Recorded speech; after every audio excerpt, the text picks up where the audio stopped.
Hey everybody, and welcome back to coverage of the StarCityGames.com Legacy Open Series here in New Orleans. I'm Joey Pasco, and I'm joined by Michael Shelkofsky, who brought a pretty interesting stock list he's to the tournament today. I believe so. Say that sounds like a strange thing to say, but I guess just tell us about what you brought, all right, and maybe slow roll them on the surprise. So for the past few weeks after Atlanta, I've been playing High Tide, and I've really been enjoying it, and I wanted to do a little bit different, a little bit of innovation on my own. And unfortunately, last week, High Tide won the event, I believe. And so I was like, oh man, it's kind of sucks. I don't want to play the same list. So I did bring something a little different that I've been trying to test, and that is Epic Experiment. And so far, it's been pretty epic.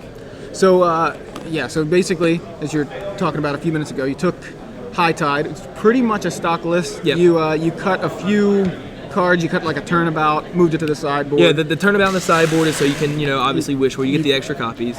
Right, and then you managed to fit in 2 copies of Epic Experiment. So what about Epic Experiment? What was it about that card that made you feel like this fits in here and this is going to be good?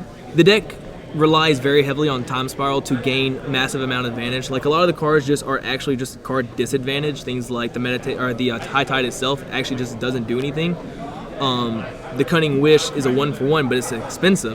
Right. So you have to have the Time Spiral to really keep up the cantrips and things like that to keep comboing off. And the Epic Experiment was a supplement to that. So it's kind of like Time Spiral number 5 and 6, except it's a completely different card. Sure. And when it resolves, the game just is basically over. Whereas when Time Spiral, your opponent gets to refill their hand and draw counter spells, things like that. So you actually have to have a force battle, again, to keep going. Whereas if you resolve Epic Experiment for anything, most of the time 6 will pretty much win you the game. Yeah. Anything more than 6 is almost guaranteed. So actually, tell us about how any interesting stories you might have resolving Epic Experiment. I would love to, except my opponent's all scooped. I Epic Experimented at one time for 6 and didn't continue to combo off. Okay. However, the cards I drew were things like Brainstorm, Meditate, and stuff like that. So I technically whiffed on the Epic Experiment, but I ended the turn with 9 cards in my hand. Right. So it allowed you. Yeah. So I killed my win. opponent the next turn. Right. I did Epic Experiment earlier for 16.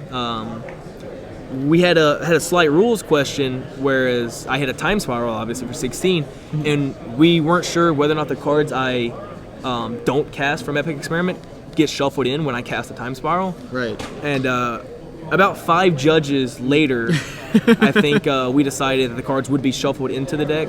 And I believe was what the ruling was, but my opponent scooped. So I didn't get to finish my other 12 spells or whatever it was that I wanted to Epic Experiment.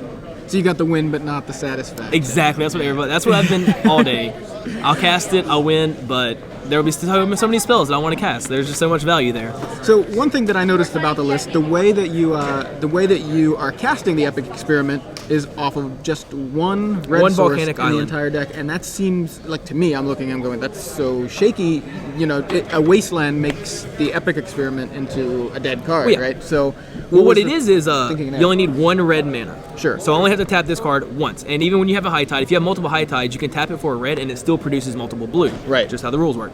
So I typically fetch the Volcanic Island when I'm casting Epic Experiment right there. Like my first fetch land, I never get Volcanic Island just because of that reason. Like one of the strengths of this deck is it's nearly Wasteland Proof. Right, exactly. So typically I don't go get Volcanic Island. However, if something happens, like actually earlier today, my opponent played Wasteland. He was like, Wasteland Bob. And I was like, yeah, man, you got Bob in your turn, because I was actually about to do something. I went and got the Volcanic Island. And he was like, oh, well, at the end of your turn, I'm going to Wasteland. I was like, oh. Yeah, there's your Wasteland. Yeah, you got me. Yeah. And in that situation, you just always pitch it a force. Yeah, if it's dead, then you just pitch it. Yeah, do you think it might be a good idea to maybe just run a second one just to prevent That's what I was hoping to learn this weekend. And that might be the right number just to do that. But because you can always pitch it to force, and you're almost happy to pitch it to force, because then the card disadvantage just doesn't hurt you that much when you're pitching Brainstorm and stuff like that. You really feel that. Whereas when you pitch excess ones or ones you can't cast, things like that, it's not that bad. So two might be where the list goes if this does catch on. But if lists from nowadays, play just one, I completely understand it. So I guess tell us about the sideboard. You said it is kind of a wish board. So you do have a wish board. Outside of the Leyline Sanctity, you can get any card you need. And honestly, I didn't feel like having 15 instants was necessary. Basically, any of the problem cards being Ethersworn Canoness and things like that, you have the Echoing Truth, the Wipe Away, and the Capsize to deal with. Against your combo players and things like that, you have your Flusterstorm. If you're trying to protect your combo, you have the extra path in the side and the extra force. Right. To keep comboing off, you have your Blue Sun, your Meditate, and your Turnabout. And the win condition is also Blue Sun with the Brain Freeze. Ravenous Trap is just a hedge against Dredge. It's one of the most powerful decks out there. But the Leyline, basically the worst matchup in this deck is the bug-type decks. Anything that plays Thoughtseize, Hymn to Turok, Inquisition, the decks that just rip your hand apart, those were pretty much the worst matchup. I figured the Ravenous Trap would give me enough edge against Dredge that if I could just slow them down, I could combo out and kill them.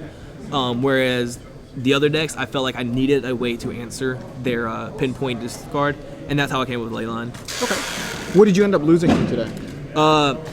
Mainly variants. A lot of my things were like I would have all the High Tides, all the cards, but I wouldn't have Time Spiral. I would have all the Time Spirals. I wouldn't have the High Tides. Okay. Or I would combo off. I Blue Sun for 6 at one point, drew 5 lands and a spell.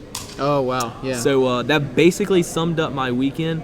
But the interactive games and things like that I lost, Esper Stoneblade is a very tough matchup because they have so much interactivity that's just bad for you. It's really hard to sculpt a hand, and if they resolve something like Jace or something like that, the game can just end before you can even beat them. Yeah, they've got a lot of the counter spell disruption, the discard with Inquisition and Kozilek and things like that. So the Rug Delver, I'm about 50-50. Some hands they just have the typical God hand from Delver, and it's just really hard to beat. Anything backed up with Spell Pierce, Force of Will, and things like that, Flusterstorm with any kind of clock, it is a rough deck. But for the most part, I've just gone off and they couldn't stop. They couldn't outforce me or something like that. Pact of Negation is one of the best cards against the deck because you're not losing the card disadvantage like they are to Force. Right. So I really like the Pact in the deck, but of the top tier decks, things like Reanimator and stuff like that, you have enough disruption, enough hate that the deck is very viable, and I don't know about weak matchups other than Bug, actually. Okay. So at this point, you feel like no changes, maybe another Volcanic Island, but in your opinion, you're good? Maybe. I'm going to have to tweak some numbers around. One card that I was never quite happy with was Meditate. Okay. I understand its role in the deck and how it fills up your hand, but skipping your turn was pretty bad in a lot of situations. Yeah. But at the same time, I don't know of a card that I can get that much value that is cheap and efficient in this deck. The cantrips that you're fine cantripping things like that, but if you're not actually gaining card advantage to pitch the things like Force and stuff like that, or to make up for cards like High Tide, then the other counterspell decks and the other discard decks can just get ahead of you, and it's really hard to come back. Yeah, so it seems like Meditate, a lot of times you're hoping to never get to that next turn that you need to skip anyway, but I understand. Yeah, when you meditate and kill them in the same turn, that's fine. But when you're still trying to sculpt the hand and you just need that little extra, those few extra cards, Meditate's the worst card because it costs so much mana in the deck. So it's almost your entire turn. Cool. Well, yeah. Anything else you wanted to add about the only thing I might do was maybe an extra Candelabra. Okay. But I'll have to test some more and hopefully have people not scoop when I cast Epic Experiment. Yeah, to see how it actually resolves. Yes. Right. Maybe we'll learn what the card does. I still don't know. Well, excellent. I think it's a very interesting choice. I already love High Tide as a deck. I think it's a very interesting kind of deck to play. A lot of math, a lot of thinking, a lot of trains of thought, and then adding Epic Experiment just seems like just an extra exciting punch to the deck. It is exciting. It's very cool. I'm pretty sure I had more people around my games than most the feature matches and things like that today. Everybody was getting a kick out every time I cast it. Awesome. Well, yeah, thanks again for the deck tech, and good luck in whatever tournaments you happen to bring it to in the future. Everyone. Star City or whatever. So. Everyone. Well, thanks. Cool. Thanks. For SCG Live, I'm Joey Pasco with Michael Shelkofsky, and we'll see you soon.